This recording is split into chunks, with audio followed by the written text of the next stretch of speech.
Knock, knock. Who's there? The balance of power in the Senate is going to come down to Georgia. Hundreds of thousands of lives hang in the balance, millions of livelihoods and jobs and homes and businesses. Because one thing that we know is that people are tired and people need relief.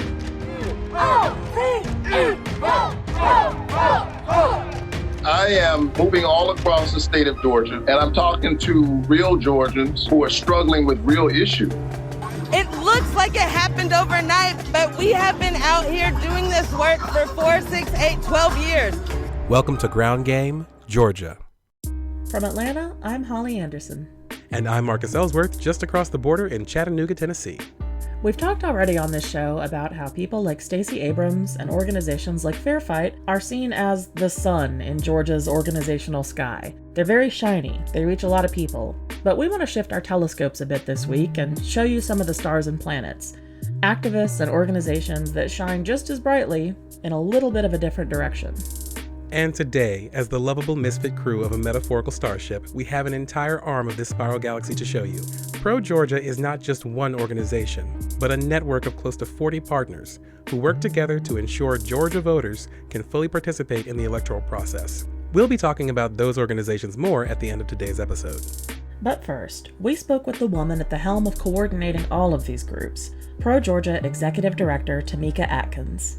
And we are so excited to have her on our podcast because when people are talking about the Black women who have helped to flip Georgia, the leadership that has made such a huge impact in this state, Tamieka Atkins is at the top of that list. She's one of those organizers that I look to and that I know many others look to as a prime example of how to do that work with integrity and dedication. And quite frankly, she's a role model for a lot of us. We could not be more honored that she found the time to share some of her stories and some of her insight with us today. Can you hear me well? Do you hear any background noise? Pretty clear to me. All right. Good afternoon. My name is Tamieka Atkins. I'm the Executive Director of ProGeorgia. We are Georgia's state-based table, and I coordinate the civic engagement and voter registration plans of 38 different grassroots organizations across the state. So what led you to this work? Is this a lifelong journey that's culminated to where you are now, or was there a particular turning point that activated you? I was born in Trinidad. I came over to the US when I was 3, and I grew up in New York. And, what activated me was the murder of Amadou Diallo. He was an African immigrant who was shot 41 times by police. And I think I was maybe 19 years of age. And I really thought that the police officers would be held accountable. And I was devastated at the outcome of the trial. And that just led me on this path of social justice, equality, and equity. And I've never looked back. So I worked at Amnesty International, the US section, for nearly 7 years. I then worked at the National Domestic Workers Alliance.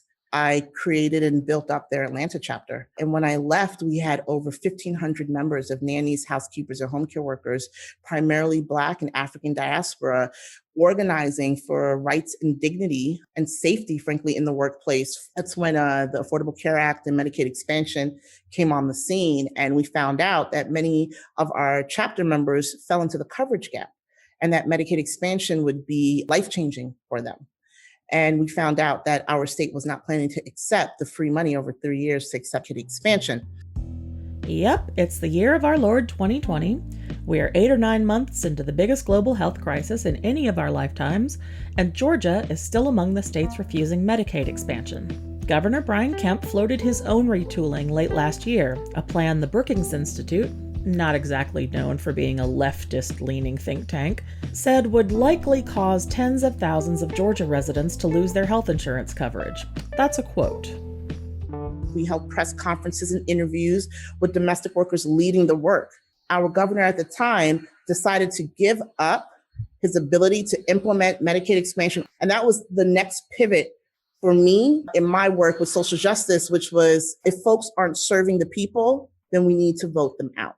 And that's how I got involved with voter registration and civic engagement. What would it look like for domestic workers to be a base a powerful voting base. And in 2016, I actually transitioned over to ProGeorgia, the state table that supported me at the Domestic Workers Alliance when we started our voter registration and civic engagement work. And I've been at ProGeorgia and doing voting rights work since then. When Tamieka is talking about a state table or table partners, the table she was referring to is an egalitarian working partnership between organizations who share a common goal. For a national example, see the Movement for Black Lives policy table, which is made of over 50 Black-led organizations with a vested interest in enacting inclusive racial justice policies. I think I do this work a little differently. I do this work with an organizing framework, right, and an organizing lens. And, I think that's been part of the success of ProGeorgia and our partners over the last several years. What does that mean to have an organizing mindset? Could you define that real quick for the people who might not be familiar with organizing work? For me, it means that we don't look at voter registration as something that's transactional, that we as table partners, we don't show up in September and register people to vote and then walk away. It also means that we believe that voting is part of an overall power building strategy, but not the only strategy and not the singular answer to improving the quality and conditions of life for Black and Brown people in Georgia. It means that any of our work and our campaigns, you put the most marginalized folks at the center of the work. And that means that our priorities are determined by the folks that we are working for and with. So we're not looking at a top-down model, right? We're looking at a community-led model. And it also means that for the folks doing this work and how we choose to do our work with community organizations, the budget is not infinite.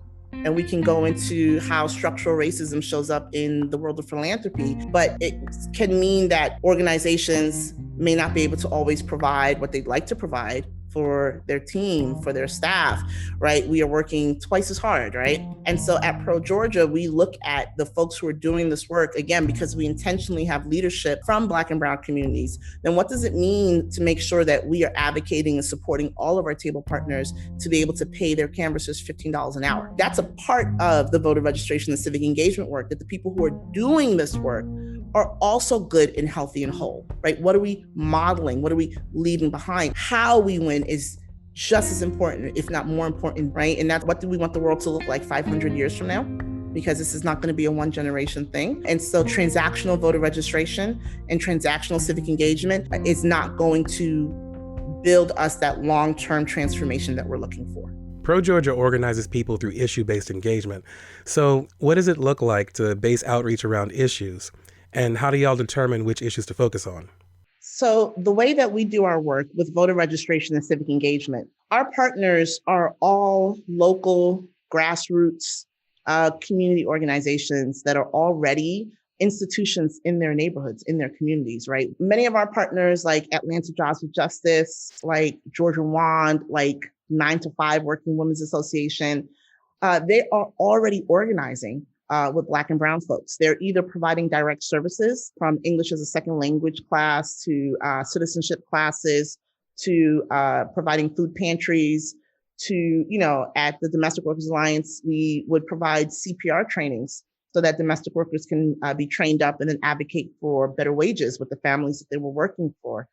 And how ProGeorgia works is we support all of these organizations to do voter registration in the work that they're already doing, right? So if you are already recruiting members to your organization, if you are providing direct services, we support you in putting voter registration into that ongoing work. That moves voter registration and civic engagement to an organizing landscape, right? This is another form of organizing. And these are community organizations that have membership.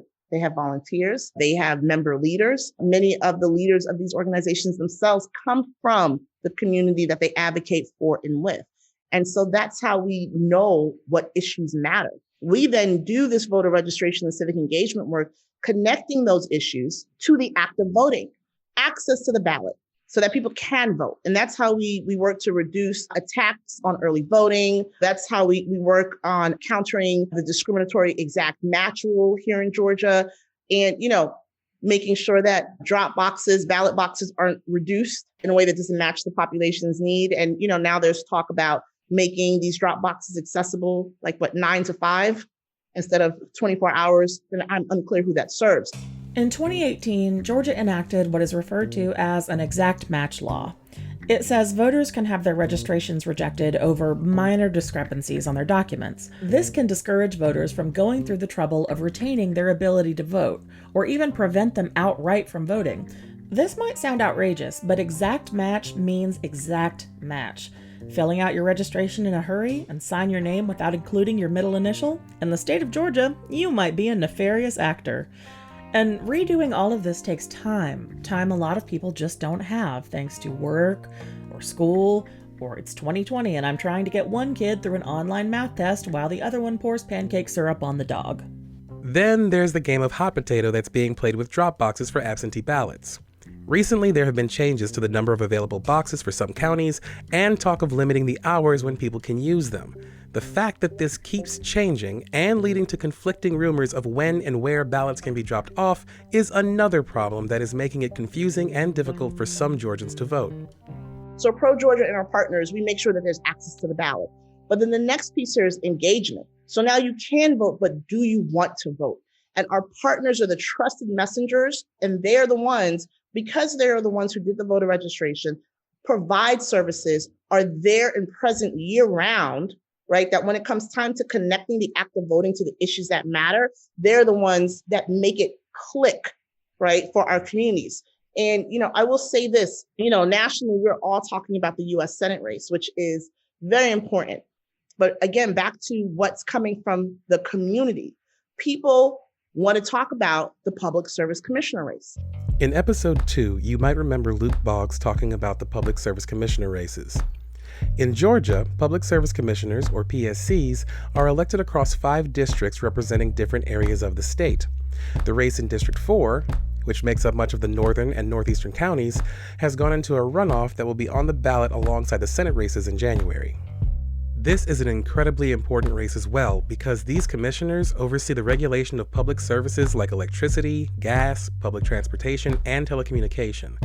This includes the rates and fees these services are allowed to charge, which directly affects the quality of life and cost of living for everyone in Georgia.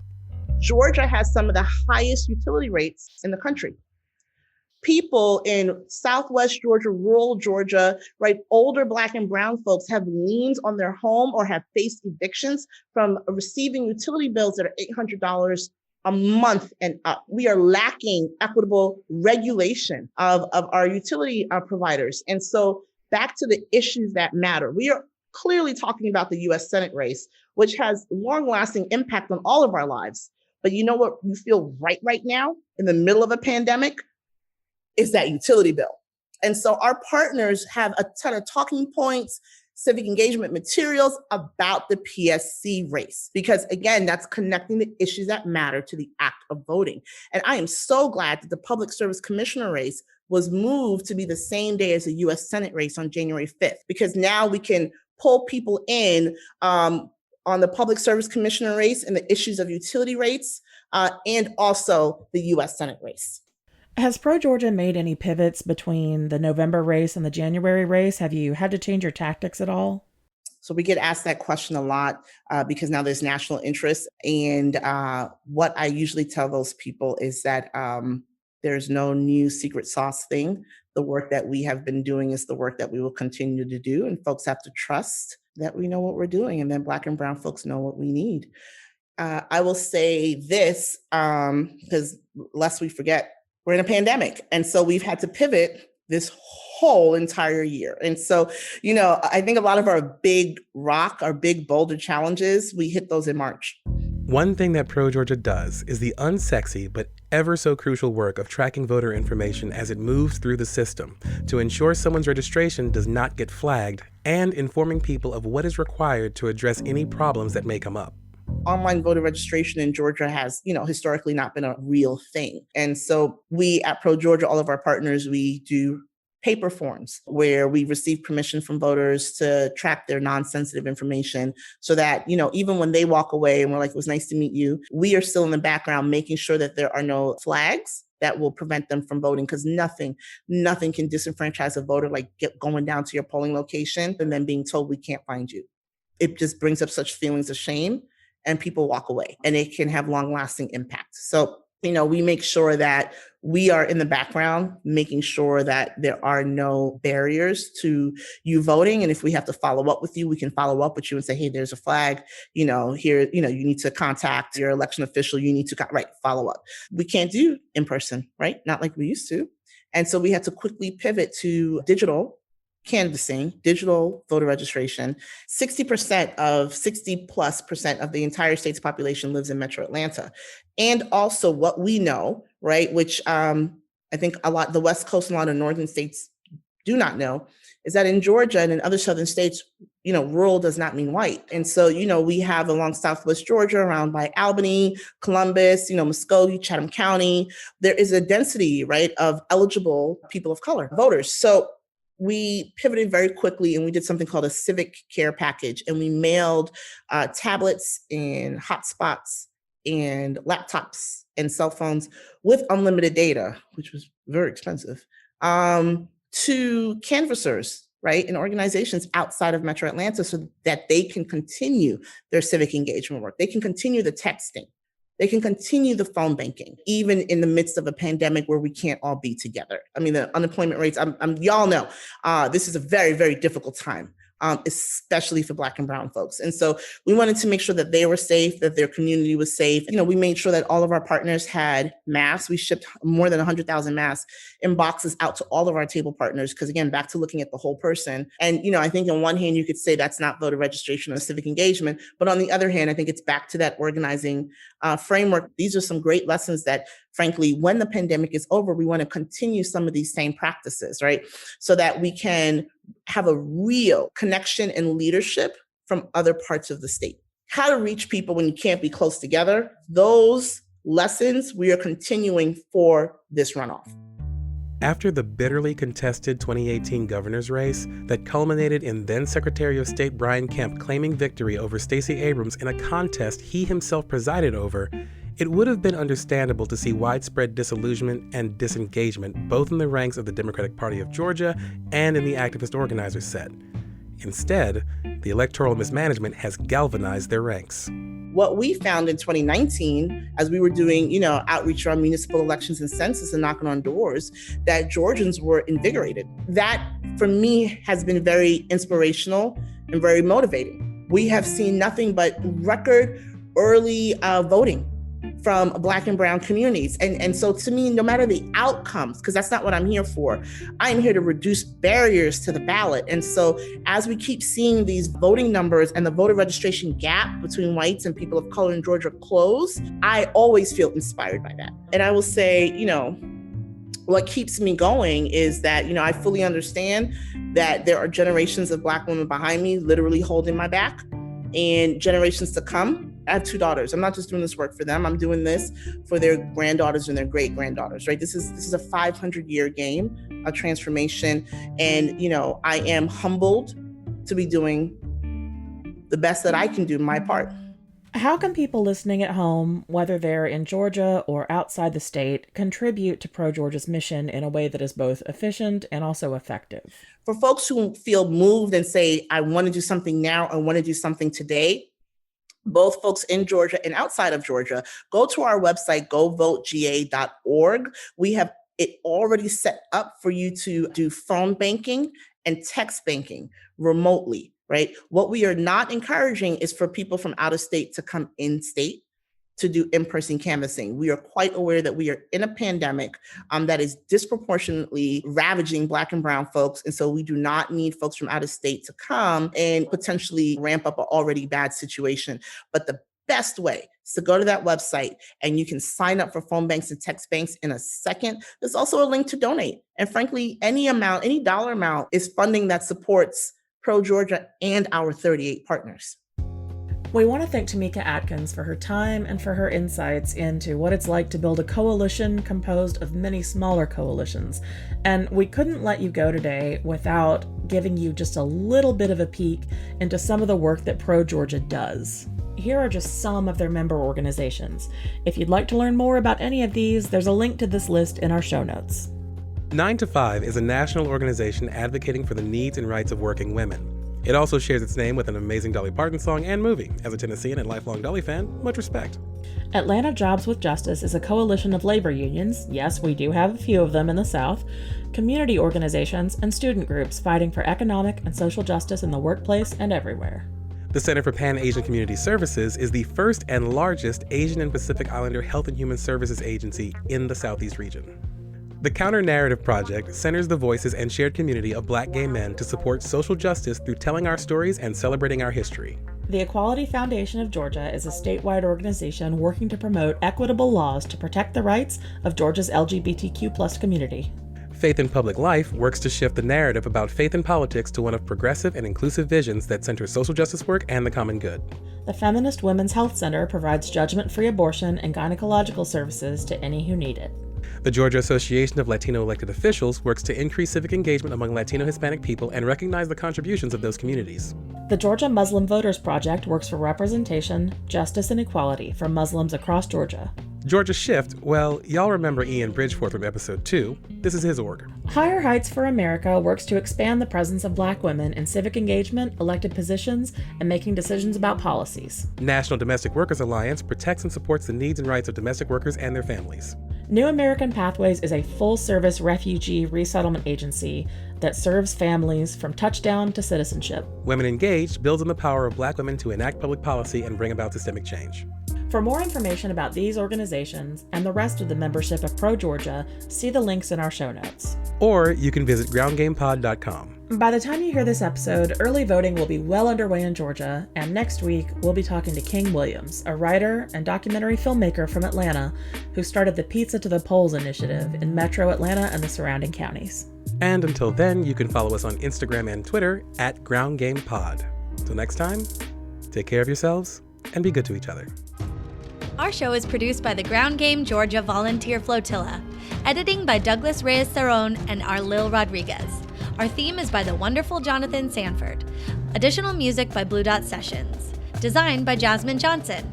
Nicole Mackey runs our social. Hey, that's me. Ground Game Georgia is a production of UNIR. Do do do do do do do do do.